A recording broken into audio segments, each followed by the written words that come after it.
Clint Eastwood was walking the red carpet at his Gran Torino premiere when he suddenly stopped, turned around, and walked away from 500 reporters. What he saw in the crowd left the entire Hollywood elite speechless. It was 9th December 2008 at the Warner Brothers Studios lot in Burbank, California. The premiere of Gran Torino was one of the most anticipated events of the year. Clint wasn't just the director and star. At 78 years old, he'd announced this might be his last acting role. Every major entertainment outlet was there. Steven Spielberg, Morgan Freeman, and dozens of Hollywood legends had come to honor Clint's career. The red carpet stretched 200 feet, lined with photographers, entertainment reporters, and fans pressed against metal barriers. Clint had been walking that carpet for 40 minutes, stopping for interviews, posing for photos, greeting fellow actors. He was wearing his signature understated style. Simple black suit, no tie, that weathered face that somehow looked both tough and kind. What nobody at that premiere knew was that behind the barriers, in the back row of the crowd where security had pushed him, sat a man in a wheelchair who had been waiting 6 hours just to catch a glimpse of Clint Eastwood. James Patterson was 64 years old, but he looked 80. The Vietnam War had taken his legs in 1971. The years since had taken nearly everything else: his marriage, his home, his health. He lived in a facility in North Hollywood, sharing a room with 3 other veterans, surviving on a disability check that barely covered his medications. But James had one thing that kept him going: Clint Eastwood movies. Specifically war movies and movies about broken men finding redemption. Gran Torino was about a Korean War veteran confronting his past and finding purpose in his final years.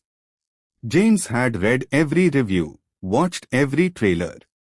The character of Walt Kowalski, angry, damaged, searching for meaning, was him. This movie wasn't entertainment for James Patterson. It was a mirror. His daughter, Lisa Patterson, a 38-year-old nurse working 2 jobs, had saved for 3 months to rent a wheelchair-accessible van and drive her father to the premiere. She knew they couldn't get inside. Premiere tickets were invitation only, reserved for industry people in press, but she thought maybe, just maybe, if they waited by the barriers, her father could see Clint in person just once, just for a moment. They'd arrived at 2 p.m. for an 8 p.m. premiere. Security had initially told them to leave.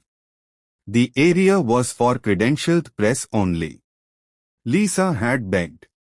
She'd explained about her father, about Vietnam, about what Clint's movies meant to him.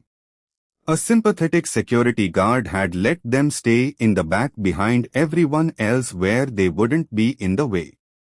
James couldn't see much from where they were positioned. The crowd was too thick and his wheelchair was too low. But he could hear the shouting, could see the camera flashes, could feel the energy of something important happening just 50 feet away. Is he there yet? James kept asking his daughter. Not yet, Dad. Lisa would answer, checking her phone for updates on the arrivals. Soon, at 7:45 p.m., the crowd erupted. Clint Eastwood had arrived.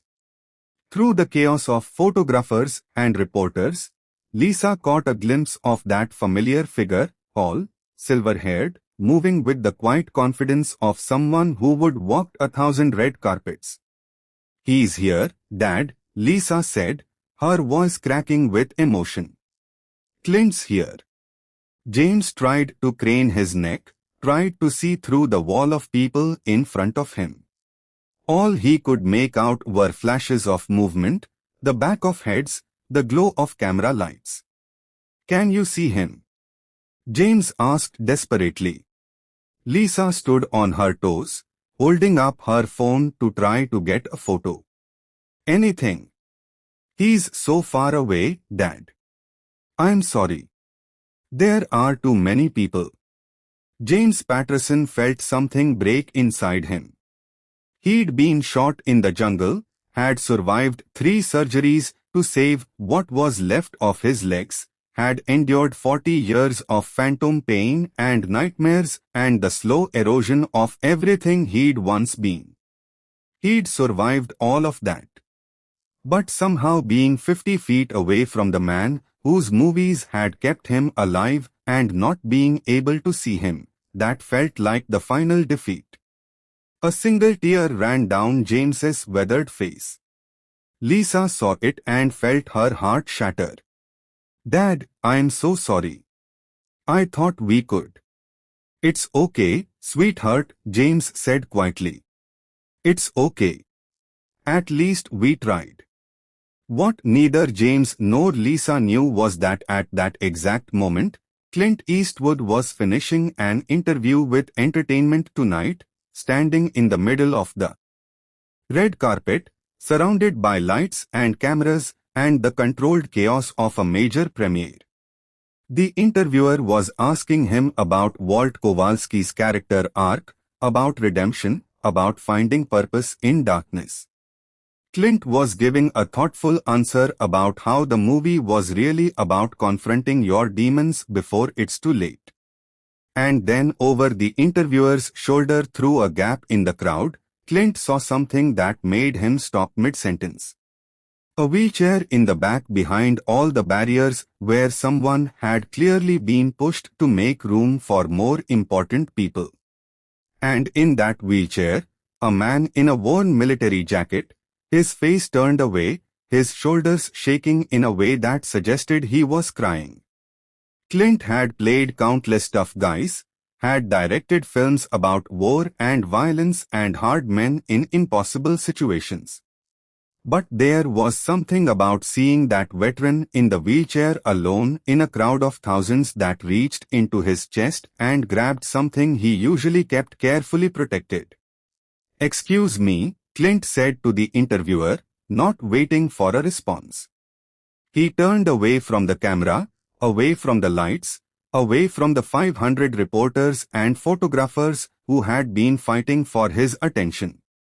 He walked directly toward the metal barriers, toward the back of the crowd, toward the man in the wheelchair. The crowd parted in confusion. Entertainment reporters exchanged bewildered looks. Steven Spielberg, watching from the VIP section, leaned forward with interest. Security guards instinctively moved to intercept Clint, thinking there was a threat. "It's fine," Clint said to security, his voice calm but firm. "Let me through." He reached the barrier where James and Lisa were standing. The people around them suddenly realized who was approaching and erupted in excited shouting. Cameras swivel. Reporters started running, but Clint's attention was focused entirely on the man in the wheelchair whose face was still turned away, whose daughter was staring at Clint with an expression of pure shock. "Sir," Clint said, his voice cutting through the noise. "You're a veteran, aren't you?" James Patterson slowly turned his head, not quite believing what he was hearing. When he saw Clint Eastwood standing 3 feet away, looking directly at him, his mouth opened, but no sound came out. "Wait now," Clint asked gently. James managed to nod. Clint glanced at the barriers, at the security guards, at the absurdity of metal bars separating him from this man.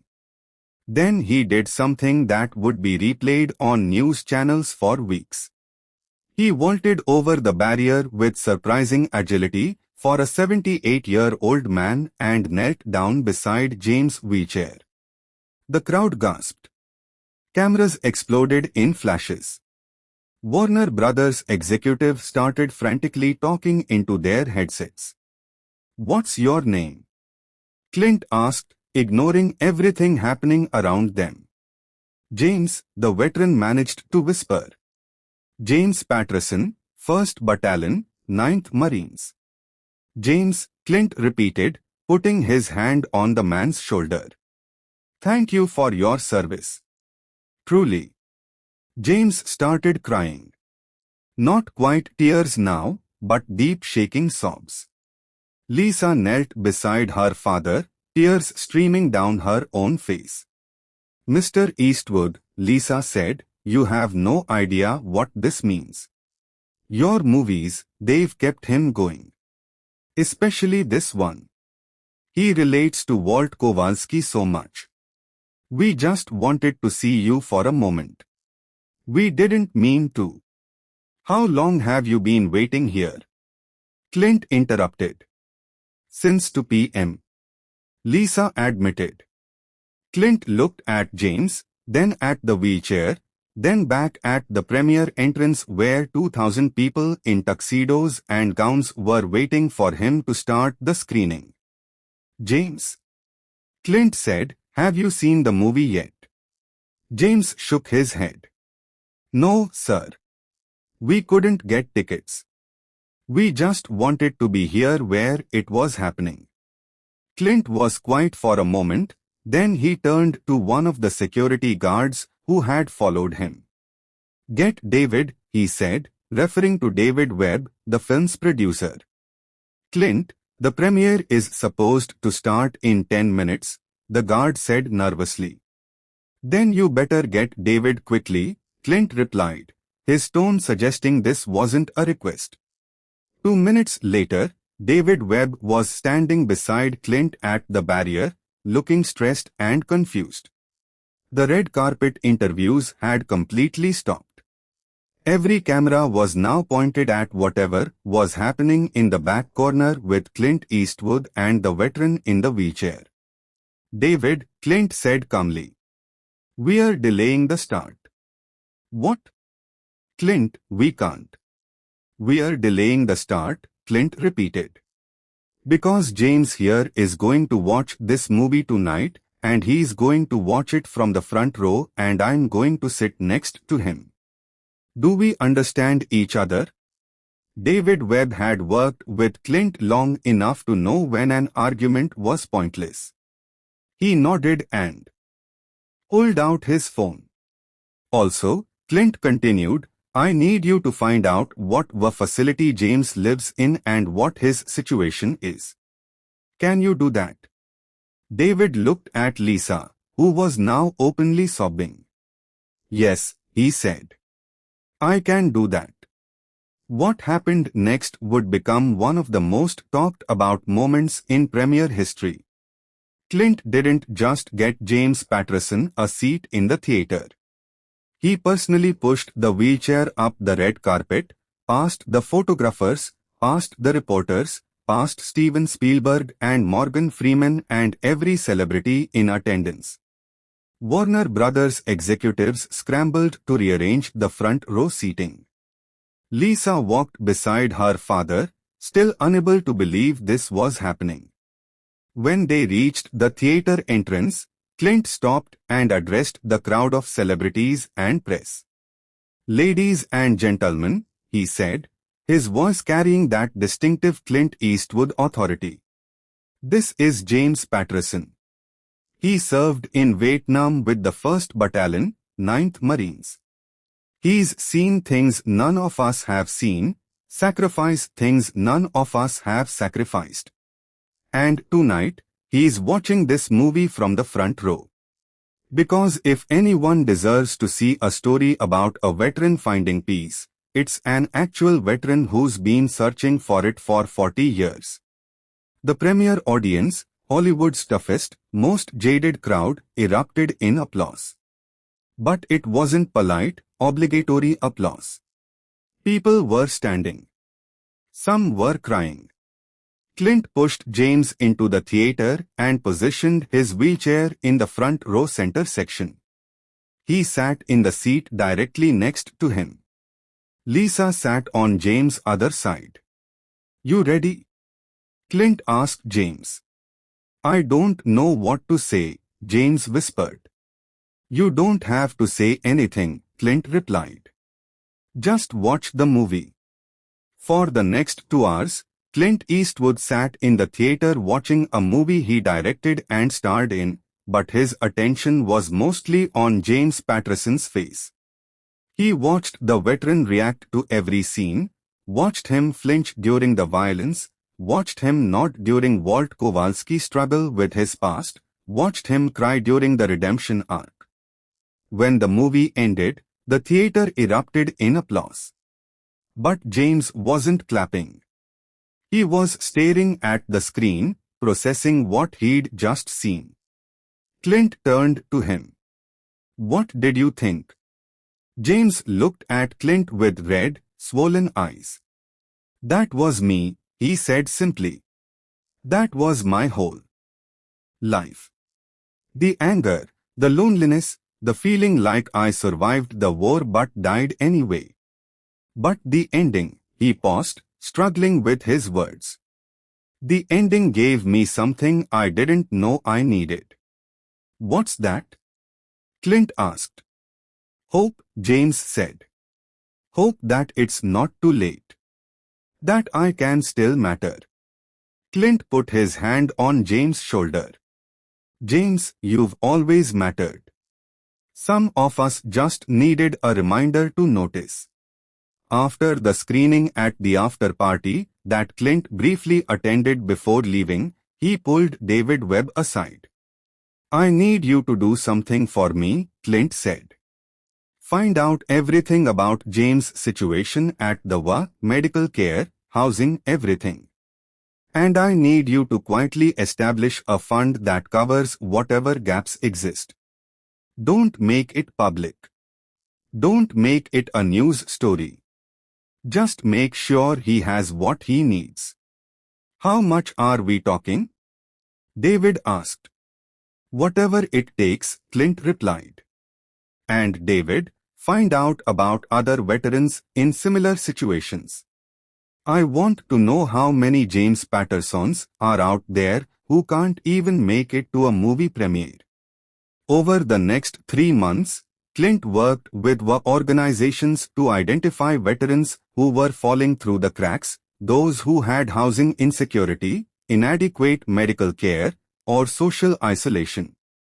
He quietly funded a program that provided assistance and connection for veterans in the Los Angeles area. James Patterson became the first beneficiary, but he was far from the last. Clint arranged for James to move from the shared WA facility to a small apartment with proper accessibility features.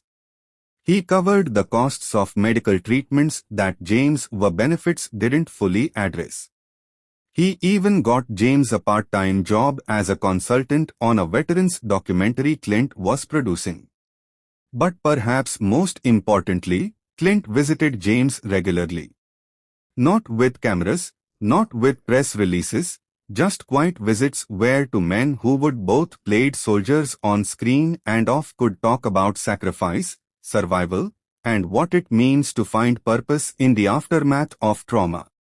You know what I realized? Clint told David Webb months later. Walt Kowalski's redemption arc only works if people like James Patterson get to have their own redemption arcs. It's easy to make a movie about a character learning to care again. It's harder to actually do it in real life. The story of Clint stopping his premiere for James Patterson did make news, though Clint tried to keep it low-key. The images of him pushing the wheelchair up the red carpet became iconic. But most people didn't know about the quiet assistance that followed, the regular visits, the larger program that emerged. James Patterson lived for 7 more years after that premiere night. During those years, he reconnected with his young son, became a volunteer at a local veteran center, and told everyone who would listen about the night Clint Eastwood reminded him that he still had value. When James passed away in 2015, Clint attended the funeral. In his eulogy, he said, James taught me that movies only matter if they connect to real lives. Walt Kowalski found redemption in a script I wrote. James found it in the life he lived after we met. One of those stories matters more than the other. The Veterans Assistance Program that Clint quietly established after meeting James has helped over 3,000 veterans in the Los Angeles area. It's funded through residuals from Gran Torino and other Clint Eastwood films. The program's unofficial motto, never publicized but known to those who work there, is "Nobody waits in the back anymore." In 2016, a small plaque was installed at Warner Brothers Studios near where the red carpet is set up for premieres. It reads, "In memory of James Patterson, USMC, and all veterans who reminded us to look beyond the barriers, 9th December 2008. The story of that premiere reminds us that heroism isn't always about the roles we play on screen. Sometimes it's about the moment we stop performing and start seeing the people we've been too busy to notice." Clint Eastwood could have finished his interview, walked into his premiere and enjoyed his moment of celebration. Nobody would have blamed him. He had earned it over a 6-decade career. Instead, he saw a veteran crying in a wheelchair, and he made a choice that cost him nothing but time and meant everything to one man who would be invisible for too long. Gran Torino made over $270 million worldwide. It's considered one of Clint's best films. But ask Clint about his proudest moment from that movie, and he'll tell you about a premiere that started 40 minutes late because he refused to let another veteran wait in the back. If this story moved you, subscribe and share it with someone who needs to remember that true character shows up in how we treat those who can't do anything for us in return. Have you ever witnessed someone stop their important moment to help someone invisible? Share your story in the comments.